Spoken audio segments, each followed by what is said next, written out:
Do you feel like you just don't do enough damage in Chaos Zero Nightmare but don't know where to start? Hey everybody, welcome to the channel. My name's Cosmic, and today we're going to be diving into the damage topic because we actually just had a pretty big update with this last patch they snuck in there that we finally have a little bit more detail around what is additive and what is multiplicative damage-wise in terms of how you are boosting up and trying to get those absolutely insane numbers that you see posted to YouTube and what have you.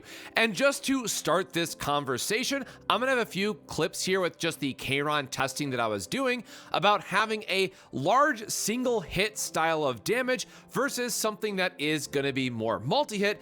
And this is really getting at the idea between understanding what is going to be better for your character that you're trying to progress with. Am I a multi-hitting character like Luke, who is going to again get more from things like morale? Or am I trying to build someone like Haru, who wants to go all in on vulnerable and just really make sure you're getting the highest damage number possible with a single hit? So with these clips, I'm just going to include a little chart here just to show you a more visual breakdown of all those damage numbers that took place. But again, what does this really mean? Now, I, of course, don't have access to every single character in the game, so while I can't show more examples than just the one that I have given, this will hopefully at least give you enough idea to point this in the right direction and then make sense as to why I would recommend the couple of different characters that we're going to dive into today. So if you want to support more of this type of content on the channel, don't forget to like and subscribe, as that does help us out a ton and is greatly appreciated. But with that, let's dive into today's video. So up first, we got to talk about who we showcase. Well, at the very front is going to be Ray, and in my case, Magna, which could also be Owen, but if you have Magna, just use Magna. So to start things off, yes, we do have Predator's Blade, which is going to be, at least for most people, one of the best early on morale buffs that you can get, because it is going to give you a plus 80 in this case for a single action point investment for that turn, especially when you consider characters like Luke, or if you just have a zero cost spam build. Because you have a lot of low damage numbers up front, this is going to be one of the best ways that you can stack up that damage, as we have previously confirmed. Now, one great thing about Ray in particular is that she also comes with a lot of just built-in draw to her kit that if you copy snack time and if you get the right copy benefits, or maybe you're in a lower tier and you can't really customize as much, you know, you'll have to pick and choose which areas that you really want to focus on. But once you get to the end game, and this is by no means optimized by any stretch of what I'd recommend, but Ray does effectively have both the buffing aspect handled as well as having a draw engine that you can really rely on. Now, I'm not going to talk about her gear too much or anything like that here. Instead, I'll focus on that with some other ones. But I also did quickly want to talk about Magna, who then, while normally gets into more of our vulnerability with her counterattack combos that I'll get into, I also do want to take a moment here and just give a shout out to Belligerence, because, well, one, it can get an epiphany, in this case counterattack, which is just the best thing possible for her, but where she does not have draw engine baked into her playstyle, we do have some very helpful neutrals that can get us there. And while it does seem like it might have a bit of a significant drawback in sculpting the perfect hands, keep in mind, generally as you're building out these teams, as we get to either the hyper-basing content, or if we think about that stupid annoying crab that we are all very quickly learning to love and hate, Belligerence does actually get us there because we have more skills than attacks in our deck. So there are going to be turns where you're either trying to set up, or in the case of, for myself, Yuki, we are trying to find some of the other pieces that help us draw into her attacks. So a free draw too, even if it is a bit conditional, is still very welcomed.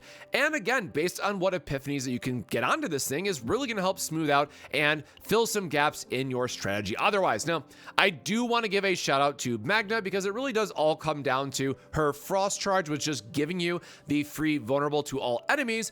But also important to note here is that when you get the upgrade, you're actually able to apply this in an AoE setting, and when you have the counter attack, you're actually going to give 2 stacks of vulnerable back. So the way that this is going to work is you can create a pseudo infinite loop where you're always going to be getting shields, always going to be counterattacking, and then making sure that your opponent always ends up with vulnerable. If you looked at some of the other streams or clips that we've had, you know, it's not uncommon to get up to something like 15 vulnerable, because you are just spamming the counterattacks and getting these stacks of vulnerable up. Now, keep in mind, otherwise, as we also kind of showcase, where yes, it is still nice to have vulnerable when you can, even on some of those lower damage amplification numbers, right? Vulnerable is a lot harder to stack up or build up over time, where morale, if you get just the Predator's Blade like we talked about earlier, that is just going to be a plus 80% that goes throughout the turn, where vulnerable, as soon as you make that first attack, in a lot of cases, if this hasn't been building up over several turns, you're just going to lose it off the first few attacks and not get as much value out of it. And again, because Frost Charge and the way the vulnerable is going to work, if you can get this for free, great, as I had the Divine Epiphany, or, having something that you get passively at the end of your turn so that when you go into your next turn, you just get that free damage buff is going to be super important. Now, that does bring us to another point of, well, what other ways can we ultimately boost our damage, right? With a lot of the changes that we've seen in game, where we think about things like, and I'm going to use my Yuki now as an example, we had this new mythic item, which I swear said 35% originally, and maybe I'm just wrong here, but it has a higher base attack, which is always nice. But notice here that it does say plus 35%, meaning it is additive, which, well, is exactly what we don't want. So unfortunately, this weapon is not any good on Yuki, which means I now need to spend a little bit more time and farming this up. Now, what would be a good weapon for Yuki in this case? Because again, a lot of our damage abilities that we actually care about have very high base damage built into them. Well, I unlocked a little bit later, but you'll notice that the Mutant Predator Spike, which is the level 30 or Exploration 30 reward, I should say, does say damage amount by 30%. So this one is going to multiply that on for us, meaning we are going to get a significant damage boost for our Yuki if we were just to change out this one single item. And that is so important that I want to stress again that, especially if you are playing someone like Luke, who relies on those low damage bullets to really, get the most out of it, you have to make sure that you have the right weapon. Now, of course, I should take a minute here just to very quickly touch on things like potentials. Make sure that you are maxing these out because these are going to be super important. And while the early ones are additive, where the later ones are going to be more of multiplying effects, they're still overall very important to have, because there are going to be some instances where you're casting your basics, other instances where you care more about your uniques. Again, this is going to be on more of a character to character basis in this regard, especially like Mei Lin, who I just more recently got, right? I am all in on her basic upgrade because we are focused on just doing as much damage as we possibly can with strikes. Now, with her basics, keep in mind that these are going to be a little bit lower, so I'm still working on a save file. Let me actually pull up the right one here, right? This was literally the first run I ever did with her. Please ignore the epiphanies here.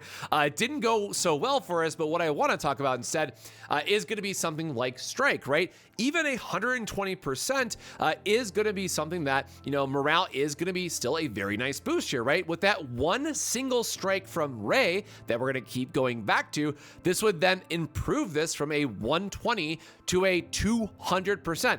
And ultimately, as you may know, for those that are playing Mei Lin, a lot of her effects are just, hey, I want to spam my basic attacks and making sure that I'm doing all this weakness damage or getting other various effects with her strikes. So do keep in mind that, in this case, I just have the Sneering Dagger because it's just the only weapon I found during the run. But this is going to be a case where if you really want to get the most out of those strikes, right, you want to build up their base damage, and where vulnerable can certainly be nice, where you have some of these other really big, strong attacks still baked into the kit, you do want to keep in mind that most often the play pattern is going to be around doing multiple strikes and just being as aggressive as possible with looping these back, doing the damage again, and just making sure that you're just getting those embers built up and using them for the big effect. So this is something that I do want to stress, keep in mind, is going to come back to, what character you might be using and how to get the most out of them.